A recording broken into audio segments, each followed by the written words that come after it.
Please rise for the Pledge of Allegiance. I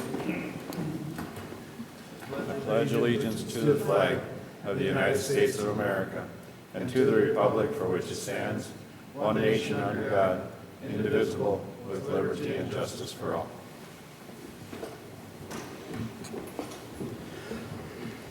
Again, good morning. Consideration of agenda items. Any additions or corrections to the agenda? Mr. Chair, I have some corrections. All right. We would like to remove items D, E, F, and G from the consent agenda for further review at our HHS meeting this afternoon. All right. There are contract renewals that we want to make sure that we are understanding on the terms of those. All right. Also, under county administration, items B, C, and D, those are reappointments. We'd like to remove those. We'll add them to the agenda for the next meeting. We want to review the reappointment process to make sure that we're being consistent. All right. Anything else? I have an item to add. Okay.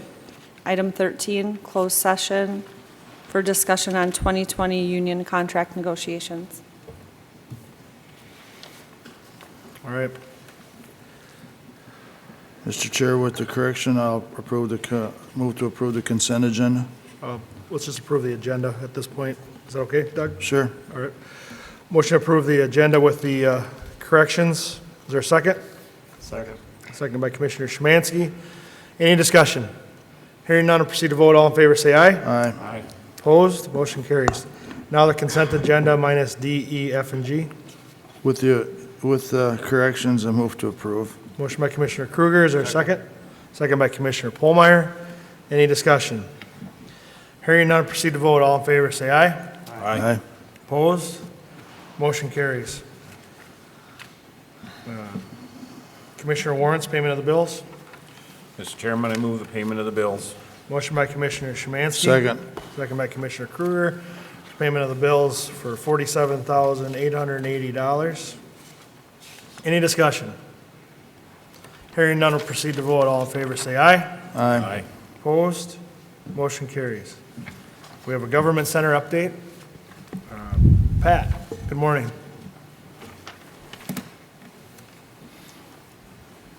Good morning, ladies and gentlemen. Pat Voss with ISG. We're bringing to the table today the consideration for removal and replacement of the existing membrane roof at the government center. The design team and Contegrity Group have looked at options for this and reviewed the existing condition of the roof. We've received quotes from the contractor that has been awarded the contract for some of the miscellaneous replacement of the roof membrane, and also have reached out to other contractors for consulting and a rep with a manufacturer that would provide some guidance on the options here. Listed in front of you for A and B are two options. The first option is a roof replacement of the membrane using an unreinforced 60 mil membrane. We're going to reuse the existing ballast, the rock, and the insulations appear to be in good condition. Typical procedures, if they encounter some as they're removing it, they'll replace as necessary. And then that's the 75% board foot. Option B is a similar option. The only difference is that the membrane is a reinforced product versus an unreinforced. And with that, there's some added fees, cost to it. Both options have a 20-year warranty with them. And there's some opinion on options here. The design firm, what we would typically recommend in this condition for a ballast situation would be a reinforced sheet. Just, we believe it holds up to the weather and elements for shrinkage. The existing sheet that's on there is a reinforced sheet. In consulting with some of the contractors, they recommended, or with the basis that it has a similar warranty, an unreinforced sheet would be sufficient. So did I hear you right? You'd recommend option B? We would recommend option B, yes. And this is something, when we got into this, we knew this was a potential. Correct, right? yeah. Yep. Yep. Yeah, and, you know, as a scope kind of looked at it, replacing the rooftop units and, you know, making some adjustments to that skylight or the rotunda, it became clear that there was a substantial amount of repair work associated with the project, and thus, you know, the idea to replace the entire roof came to question. And if I remember right, this is considerably lower than what we estimated the cost to be originally, I correct? believe so, yes. Mr. Chair, Yes, the original estimate, I believe, was around 250,000, so it is substantially lower. yes. Okay. Does the board have any questions for Pat? Mr. Chair. Yes. Pat, just the difference between the reinforced and non-reinforced, what's the gain? What's the benefit of the reinforcement? What does it protect us from?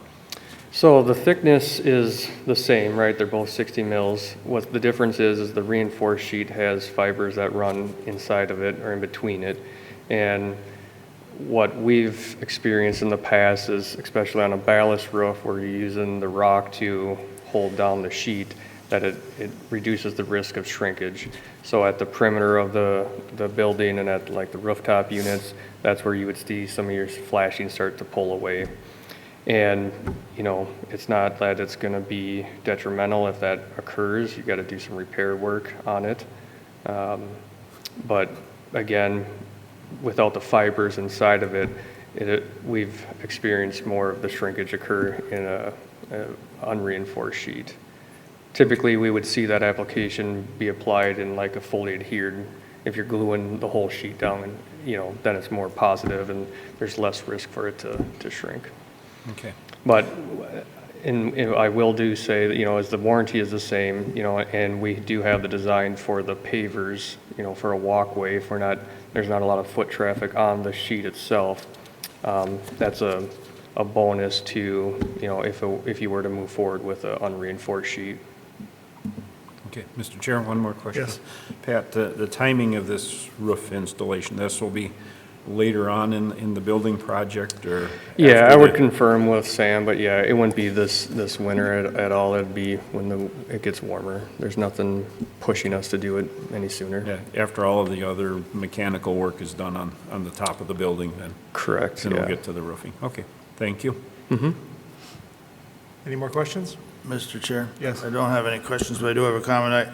Just for general public, I obviously was in on the conversation since we started them, and they came a long way. I was, obviously, my knee-jerk reaction was no. I thought there was time left on the roof, and after talking with Contegrity and looking at some of the price difference, the timing, and, you know, from the time we bought the building till we go into building, it's another 2 years. It just isn't practical. We've done the math, or I've been shown the math that this is the proper thing to do. It'll end us, if we wait a couple more years, it'll just cause more issues around the new building and stuff even inside the building when they do the roof. So it is the most prudent way to move forward. That's all I have, Mr. Chair. Thanks. Right. Anything else? Mr. Chair, Pat, dealing with the difference between the two, as you're saying, one of the issues is maybe a little shrinkage around vents for flashings and so forth. Is that enough to warrant going with the reinforced over the unreinforced? Or if the warranty is the same, wouldn't the wear be the same? I would say, in my experience and opinion, that the wear would not equal the warranty. Meaning, I mean, the warranty is in place and there's some specific guidelines to maintain that warranty.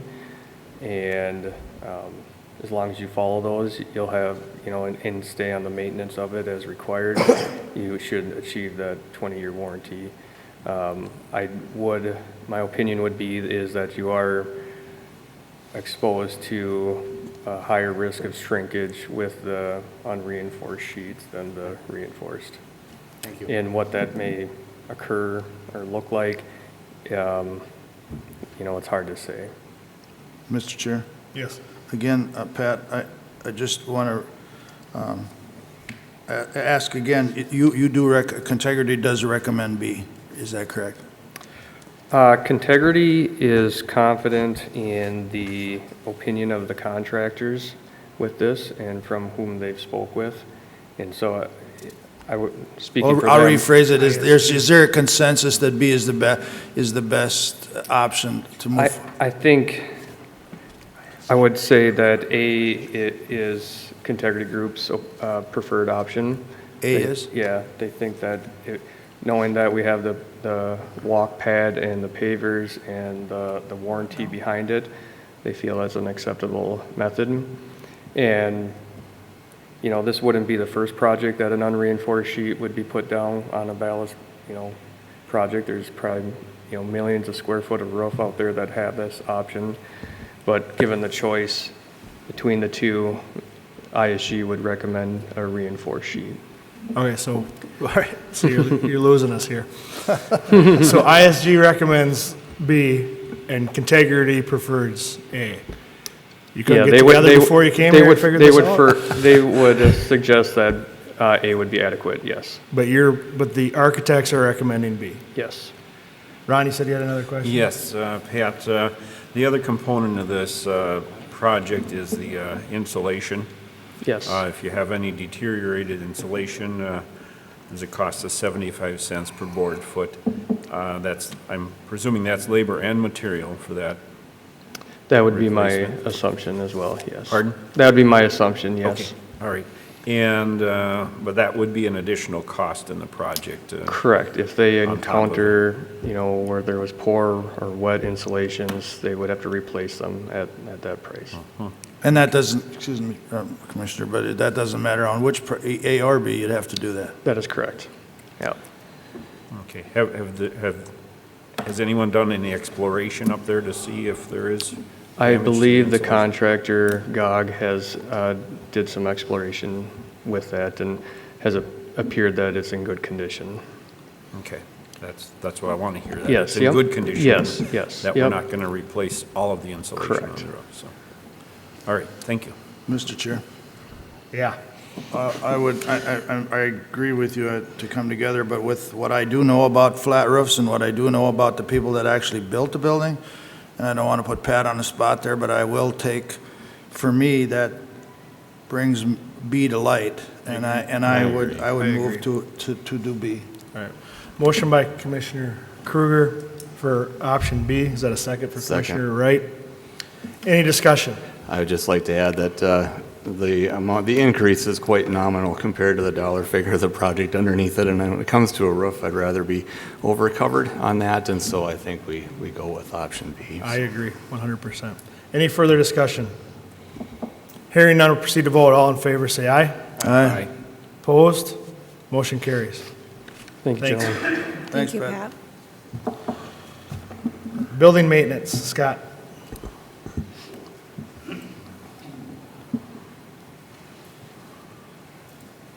Good morning. Morning. I'm here to request approval or consider approval to hire Schwickert's Tech to America to perform roof repairs at Environmental Services under the National Cooperative Purchasing Alliance contract as proposed. Phase 1 would be $44,211 using funds from the county building's major repairs budget, which would basically get us by through the winter. We do have areas that are leaking. Part of that is also removing the 21 skylights that we have on the metal portion of that roof. And then it goes on to phase 2, which would be done next summer at a cost of $127,243 using funds from the Solid Waste Abatement Fund, which entails power washing the entire roof, coating scrubbing any areas where they've got corrosion, putting a rust inhibitor down, and then spray coating the entire roof, which should give us another 10 to 15 years life on the roof.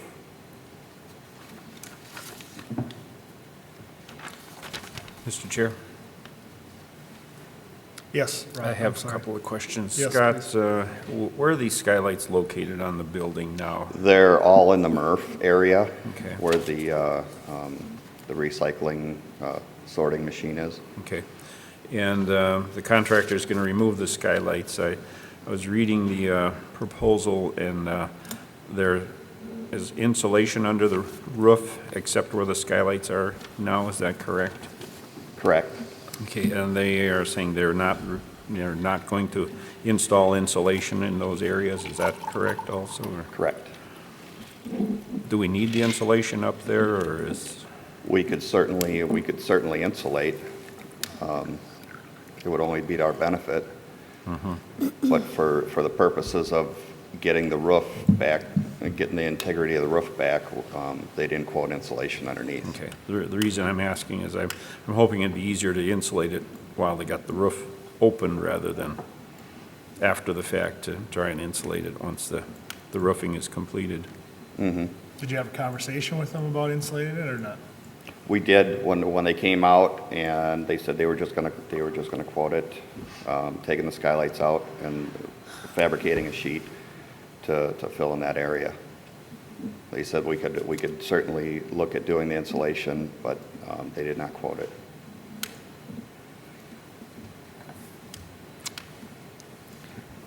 I guess, Is it Mr. fair Chair. to send it back then? I don't think so, but I think we should have a conversation with them about what they could do to insulate it, rather than us coming in later with another contractor to Right. try and hang something. Because this is, what's the height of that building? Is that 20 feet or 30 feet high? Oh, I think it's close to 40. Okay.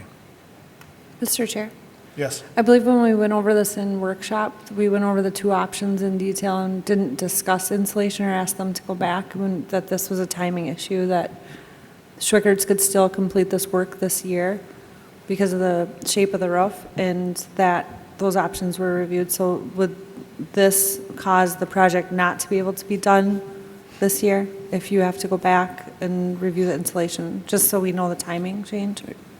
I can't answer that, but yeah, that could possibly be.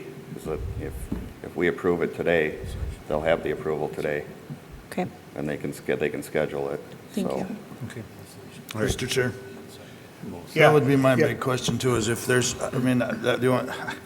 obviously, we know, I remember discussing it at the workshop, and I don't know why we didn't discuss, to be honest with you, that, but I know the integrity of the roof was the big question right now, and I just would like to know if there's a big added cost to, if we don't insulate now and have to come back and re-insulate, so that'd be my question. I think it'd be a change order piece, right?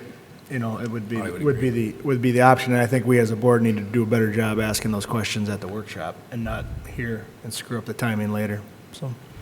Mark, do you have something? Yeah, Mr. Chair, if I may, I agree with that comment, so I appreciate that. If I could give one recommendation, a suitable change order would be the correct avenue for this. If we could get moving on that roof, the patches that need to be insulated are very small, 4x4 at the largest.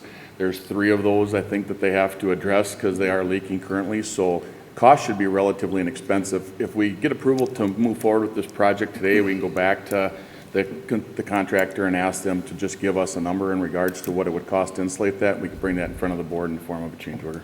If it makes sense, right, Scott? We don't even know if it is necessary, if it makes sense, right? Based on the conversation. right. Okay. All right. All right, what are the wishes of the board? Mr. Chairman, I move to approve the contract with Schweikert. All right, motion by Commissioner Szymanski, is there a second? Second. Second by Commissioner Wright. Any discussion? It's both Phase 1 and 2 for the total amount of $171,454. Yep. Thank you. Any further discussion? Hearing none, proceed to vote. All in favor, say aye. Aye. Opposed? Motion carries. Thank you. Thank you. All right, environmental services. Mark, Morning, everyone. good morning. We do have one item on the agenda this morning. This is an item you've seen before. It is to consider approval to allow Mr. Lev Merman the opportunity to operate under the conditions approved with conditional use permit 15-15, as well as the provisions established in the McLeod County zoning ordinance, as well as all state and federal requirements related to his business.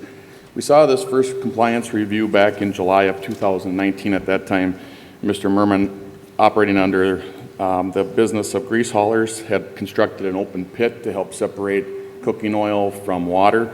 That was a violation. Mr. Craig Schaefer, MPCA Program Administrator, has assisted McLeod County with the proper closure of the open trench the applicant constructed to assist with the separation as stated. The site location is at 4039 Highway 212, Plato, Minnesota. Mr. Schaefer has enclosed an email dated October 7th, 2019, stating compliance by Mr. Merman. And I'll just read that for the record.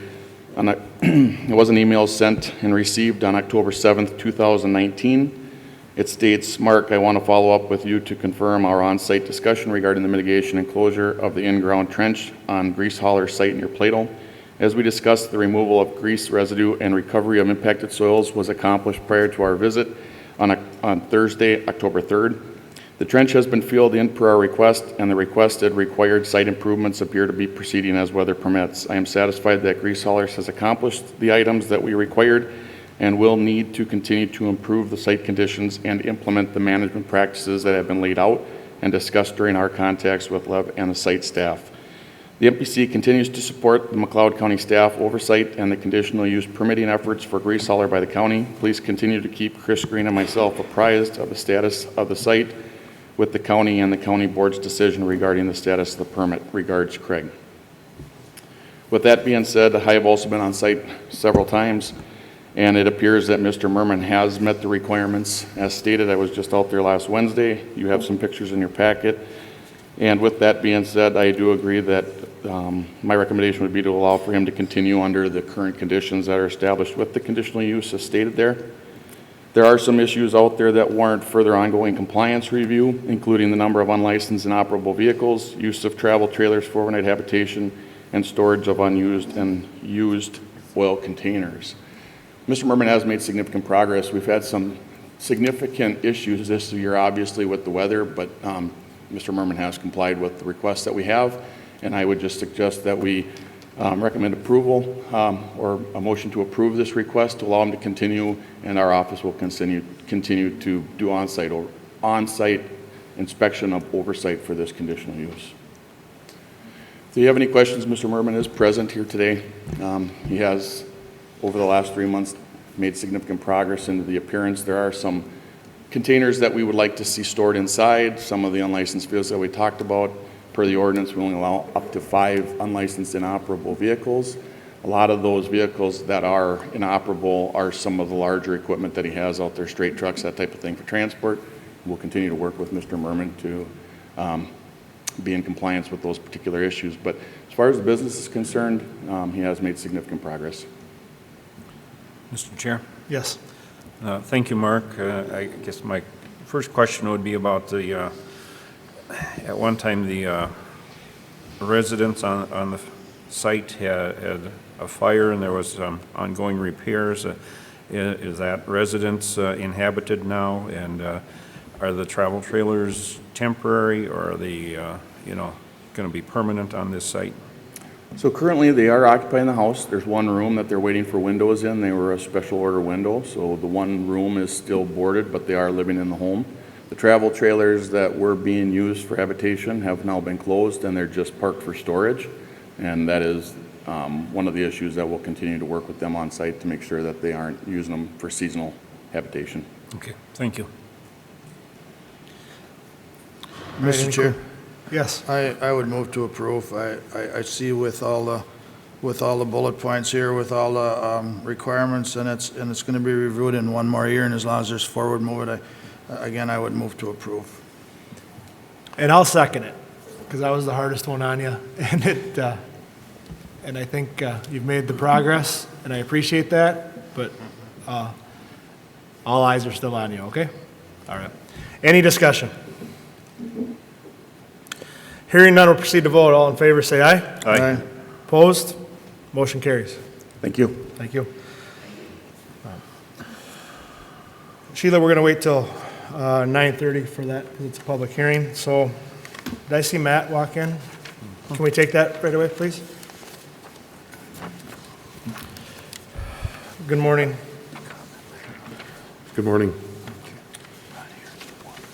Asking to consider approval of to renew the Microsoft Enterprise Licensing Agreement for 3 years through SHI, which is on the state contract, for the amount of $68,661.07 per year of the agreement with funds from the information technology budget. The total cost of the agreement over the 3 years is $205,983.21. Current licensing agreement expires on November 30th, 2019. The 3-year agreement would cover the use of Microsoft Server software, client access licenses, as well as add Windows Enterprise licensing for desktops and laptops. The Windows Enterprise licensing is a new addition to the agreement and is only available through a Microsoft licensing agreement. In the past, the county has used Windows Professional, which comes with the computers we order. Over the last several years, Microsoft has begun to remove some of the features required to be fully compliant with requirements such as the IRS 1075 for safeguards from Windows Professional, and only make these features available in Windows Enterprise. Mr. Chair, Yes. Matt and I have sat down and met about this extensively, and Mike reviewed the contract as well. This is essentially an unavoidable expense for us to be compliant and move in with the technology needed to do our jobs. Okay, any questions? And Matt, this is a part of the state contract, correct? Correct. So this covers thousands and thousands. When I looked at the contract, I go, holy cow, we have that many units here? And no, we don't, but the entire area and the state does. Okay. We have about 300. 330-ish, somewhere. I don't remember the exact number off the top of my head. All right. Any questions for Matt, Sheila, or Mike? No? Mr. Chair, I move we approve this cost as an unavoidable expense. Motion by Commissioner Polmeyer. Is there a second? Second that. Second by Commissioner Wright. Any discussion? Hearing none, we'll proceed to vote. All in favor, say aye. Aye. Opposed? Motion carries. Thank you. Thank you. John, we're still a little early. Can we take yours? Is that okay? Thank you. Morning. Good morning. Morning. We'd like you to consider a proposal from Woodset Smith and Knowlton, architectural firm out of Alexandria, to perform architecture and engineering services for remodeling the bathroom facilities in our commercial building and horticulture building on the Fairgrounds campus. Lump sum fee for that service is $19,400. We did receive another proposal from HCM Architects, and that was for $33,000. This has been discussed prior fair commissions and some of the long-range planning discussions that talked about bathroom improvements at that facility, so this will accomplish that. So, and feel free to explain more, but we're looking at additional and a remodel, right? In the commercial building remodel and then additional. Correct, so remodeling of the commercial building, bathrooms, review and ADA compliance, new fixtures, basically remodeling it to new. And then the addition of bathroom facilities on the east end of the horticulture building. Some of the past discussions with long-range planning and the Fair Commission has been a new bathroom facility on the south end of the mall to help with, grandstand activities and different things on that end. And this would be a lot cheaper and accomplish that facility using the existing building. The space, they're able to give up the fairgrounds feels for that end of it, to change it into restroom use, so it's a good fit for all that. Mr. Chair. Go ahead, Rich. John, this proposal is for the engineering of the project only. It's not for the construction or total cost of the project, correct?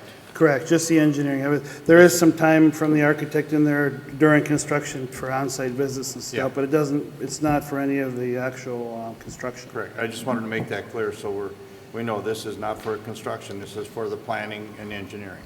Correct, for the design specifications, drawings, and so forth. Correct. Thank you. Mr. Chair. Yes. Yes. John, I'm kind of going back to the workshop and the discussions that we had here about the new bathrooms in the horticulture building. In reading the engineer's estimates, I noticed on one of them it said three-season bathroom, that it would be drained for the winter season.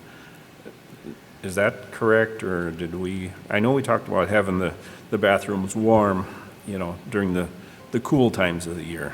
Right. The thought would be not to necessarily use them in the winter, so then there'd have to be some minimal heat in there, but, I mean, that could be changed to year-round use. They just, talking with staff at the fairgrounds, the use of them, they think the commercial building restrooms cover that. Okay, all right, I just wanted to be clear on that. Yeah. Okay, thank you. Well, perhaps, anything? oh, sorry, go ahead. No, go ahead. Well, being the question has come up, then perhaps we should have it designed either way, 4-season and 3-season, as long as we're there.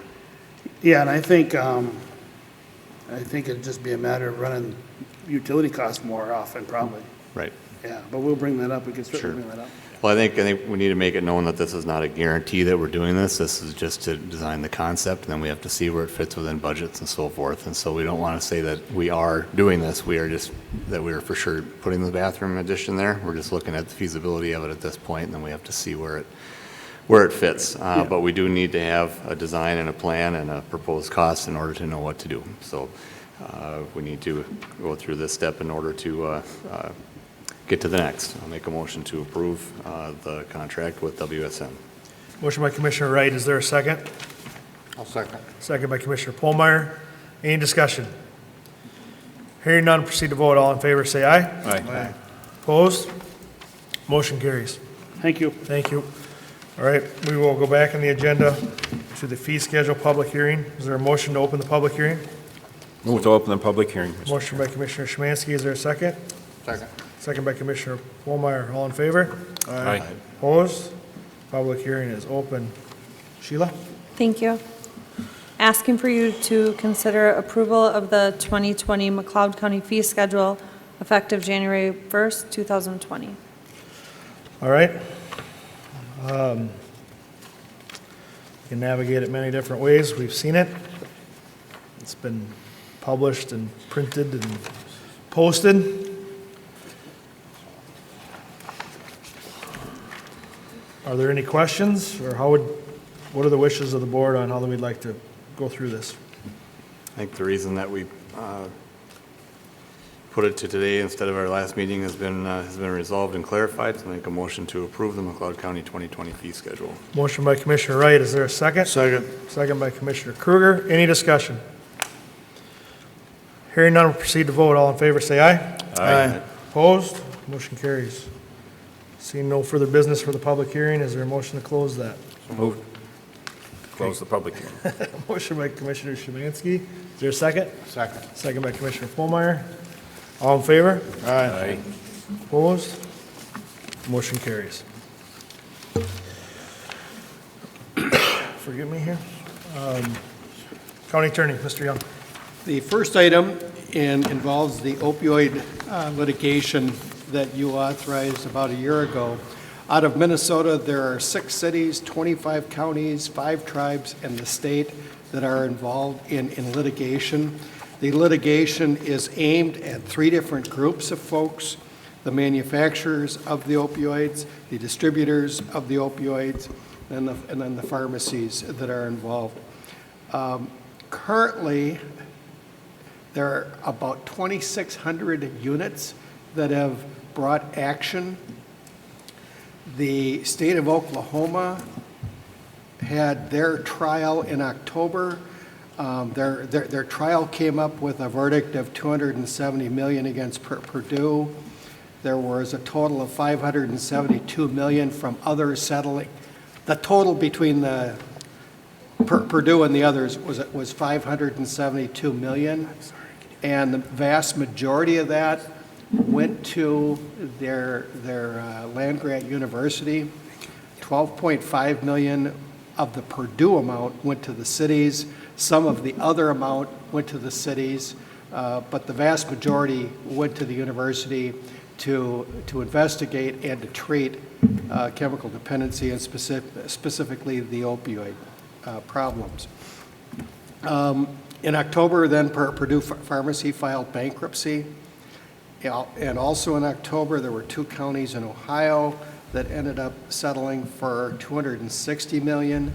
That includes both money and drugs. That was 2 counties. And that involved all manufacturers and distributors. It did not include any of the pharmacies.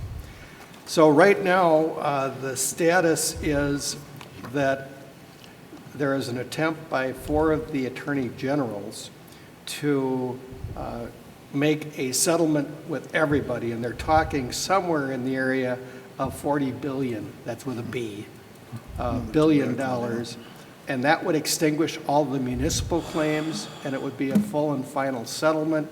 That isn't gaining traction, and it's likely not to happen, and we are not a part of that, since all the money, the goals of our litigation, and I think we ought to go to that first.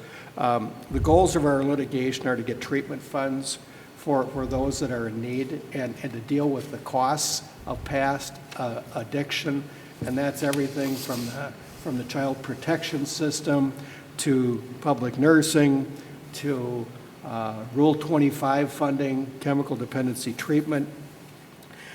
The second goal is to reimburse the government entities for past expenses, jail costs, prosecution costs, law enforcement costs, social service costs.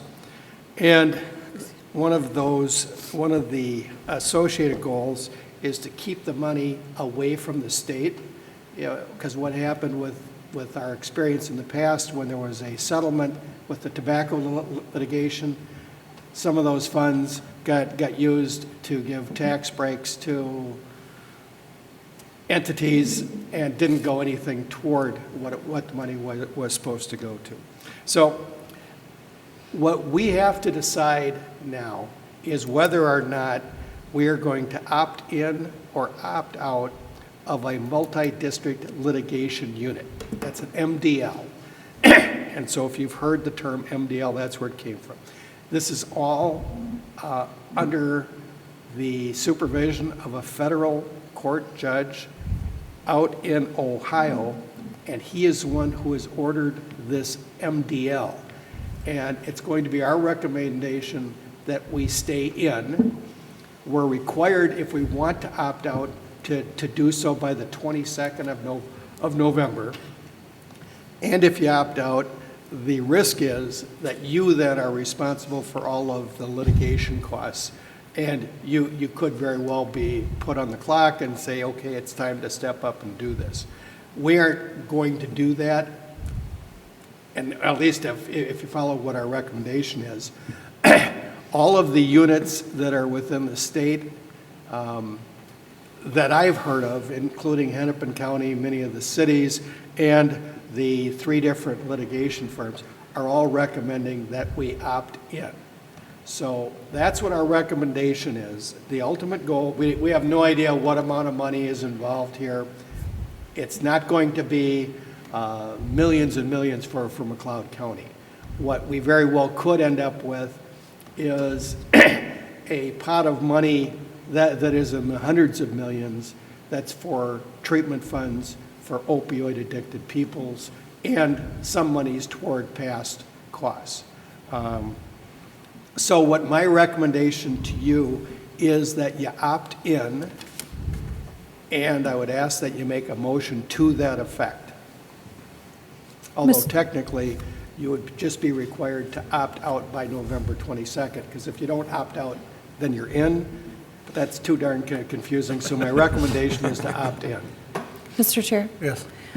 Just to add that we did check with our county administrator group, the regional group, and the ones who have voted on it have decided to opt in as well.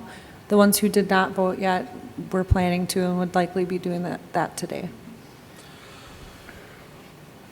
All right.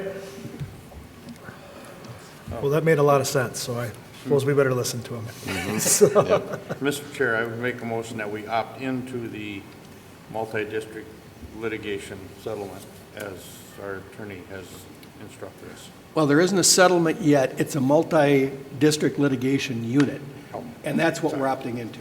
Yes. Motion by Commissioner Polmeyer. Is there a second? Second. Second by Commissioner Szymanski. Any discussion? Mr. Chair, Yes. we're not, I mean, we're already in. I mean, this is kind of a play on where we're not opting into anything new. We're already in there. We're just continuing. Is that right? You authorized the litigation 9 months to a year ago, and we are in. If we opt out, it just means that we're not, the litigation would continue, but we wouldn't be a part of the MDL, the multi-district litigation unit. My question is, we're not changing anything. We're just staying, we're just staying on the wagon. That's all we're really doing. Correct. Thank you. Mr. Chair. Yes, Ron. Mike, I mean, there's no financial obligation on behalf of the county it's not going to cost us money to be in this litigation, is it, or? It very well may cost you if you opt out, because then you're faced with the choice of either going ahead and funding your own litigation expenses or dismissing. So there aren't, everything's going to come off the top of the pile for litigation costs, and then whatever else there is going to be the award to the units that are bringing suit in the MDL. All right, so it's, This is really complicated, by the way. I believe it, so. All right. I'm amazed at how complex the issue of addiction is, because there is some really, really, really bad stuff out there. Like one county of about 20,000 people in western Kentucky had half of the opioids in the entire state of Kentucky go through their county. Wow. And you're just wondering what's going on here. And we aren't as severely as afflicted as the Appalachian area is. And the real centers of the problem are Kentucky, West Virginia, Ohio. Those areas have been stricken far worse than we have. All right. Any further discussion on the motion? Mr. Chair, I think this topic, I don't know if we'll ever get to the point of seeing money out of it or not, but it definitely brings focus. This is definitely an issue we know that puts a lot of weight in our law enforcement courts, attorney's office, and social services. And so hopefully, if nothing else, we put some pressure on those that can make a difference here. So. Any further discussion? Hearing none, proceed to vote. All in favor, say aye. Aye. Opposed? Motion carries. The next three are a lot easier. The first is that I would recommend that you appoint Tim Boucher.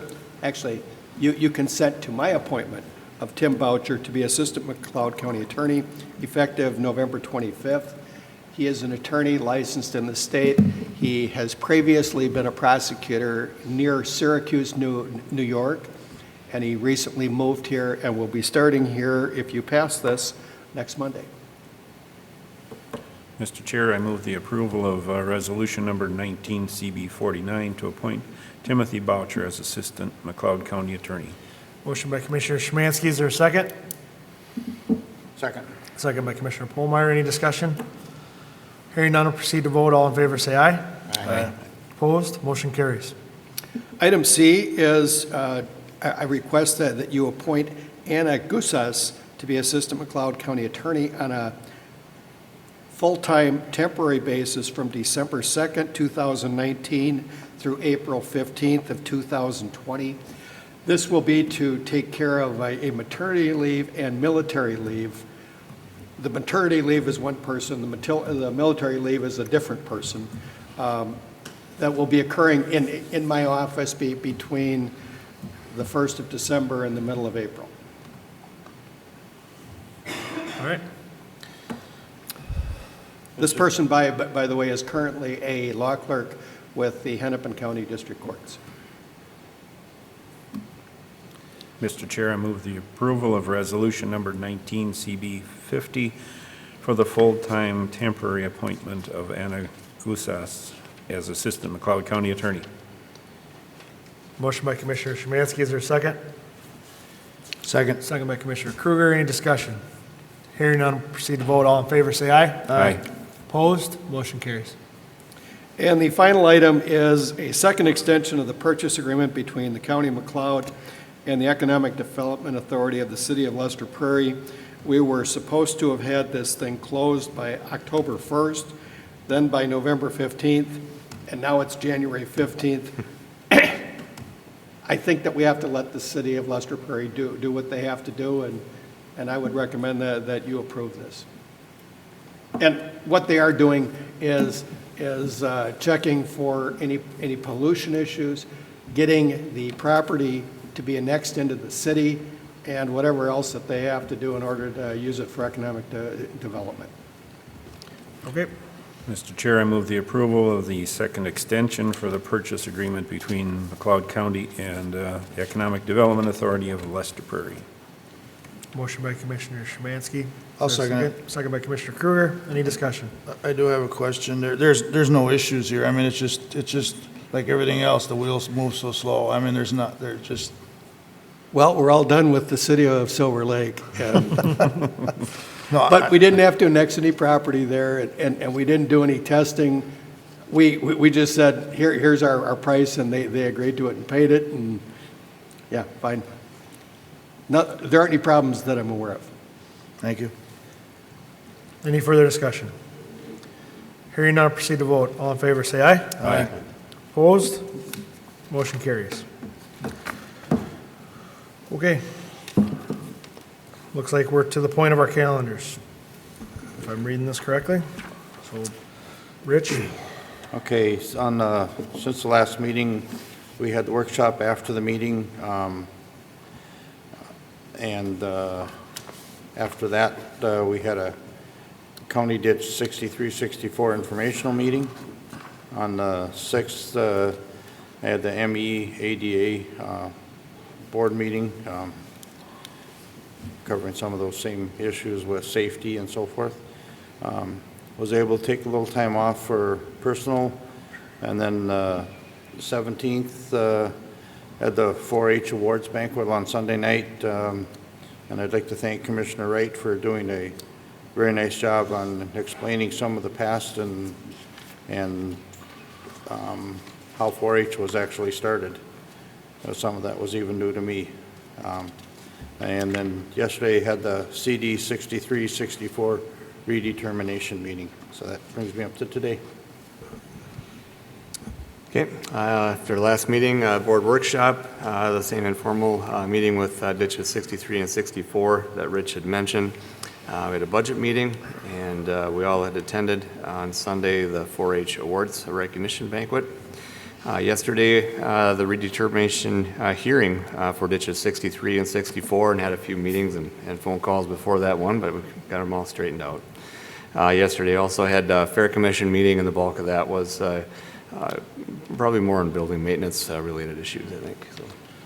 I think we've all been together for the last 2 weeks. So workshops, union negotiations with several different bargaining units, LELS, ASME, MINP with deputies and corrections, 4-H awards banquet, CD 63 and 64, the Fair Commission, and congratulations to the Hutch Tigers on their state run in football and their swimming team. And my kid will kill me, but I'm going to do it anyway. Congratulations to Colin on his performance in the football game. I'm very proud of him. I don't think he watches these meetings anyway, so he'll never know. Somebody will tell him about it. So, Mr. Chair, since our last board meeting, we did follow up with a workshop after the board meeting on the 5th of November. On the 7th, Prime West Health Joint Powers Board met. We're talking about an amendment to our Prime West Joint Powers Agreement that would give some entrance to the expansion counties without a financial commitment until they have a allocation from the DHS to utilize Prime West in their counties. This is a long drawn-out process. And then we had negotiations with our bargaining units, as Joe had alluded to. On the 11th, I met with a group of concerned people about our visitation exchange center that currently is housed in our household hazardous waste building over in Hutchinson. The group is looking at options and avenues to potentially build an improved visitation exchange center for our families in need. On the 13th, Julie Erickson and I met with our county attorney to talk about the Prime West Joint Powers Agreement, and that's a continuing discussion. On the 14th, we had Meeker McLeod Sibley Community Health Board Joint Powers meeting. Everything, we approved budgets and so forth there. We've got a new director coming on board, hopefully on January, or just pending the last details of finalizing that contract. Again, on the 15th, we had negotiations with bargaining units. On the 17th, we had the 4-H Awards Banquet over in Hutchinson. Yesterday, the County Ditch 63 and 64 public hearing. That went very well. And then in the afternoon, we had another bargaining session with one of our labor units. So that is it, Mr. Chair. Thank you. Well, I guess you didn't say No, anything. sorry. Anyway, since our last meeting, I did take some time off to do some deer hunting, and I also, but during that time, I had a couple conference calls on water. My 2 weeks was, the work I did do was pretty much all with water. We had our North Fork Crow meeting, where we're finishing up and wrapping up the North Fork Crow and encompassing it into one watershed, one plan. And then I also had an orientation meeting for the Lower Minnesota West, one watershed, one plan, which was in Gaylord. It was basically an orientation on things we can expect moving forward. We've also had several discussions on our FEMA applications for damages to our ditches. That actually is moving. I don't want to put a curse on it, but it's actually moving forward fairly well. And I have also been working quite a bit with our drainage problem that for our farmland that we have up by social services and how it comes through into the city of Glencoe and how to resolve some issues there that are actually also moving fairly well. And that pretty much brings me up to today. Sheila, anything to add? No, Mr. Chair, thank you. Okay. You can take what's left of county administration then. Thank you. Item A, consider approval of Personnel Committee recommendation to increase the grade of the GIS specialist position from a grade 140 to a grade 160. All right, any questions? Mr. Chair, Yes. I do move to approve. I had some questions and they were all answered, and so I do move to approve. Motion by Commissioner Kruger, is there a second? Second. Second by Commissioner Polmeyer. Any discussion? Hearing none, proceed to vote. All in favor, say aye. Aye. Opposed? Motion carries. Thank you. Item E, notification of joint ditch 15 McLeod Meeker joint drainage meeting on Monday, December 2nd, 2019 at 1:00 p.m. to be held at the McLeod County North Complex Conference Room located at 2391 Hennepin Avenue North, Glencoe, Minnesota. Item F, notification of McLeod County Truth and Taxation meeting to be held on December 3rd, 2019 at 6:00 p.m. at the Glencoe City Center. Okay. We do have a closed meeting that we've added that I'll ask for a motion to go into, but before that, we don't expect any action after that. But since we're here, open forum, press relations, Jacob, anything? All right, looking for a motion to go into closed session. So move. Motion by Commissioner Wright, Second. second by Commissioner Polmeyer. Any discussion? Hearing none, proceed to vote. All in favor, say aye. Aye. Opposed? Motion carries.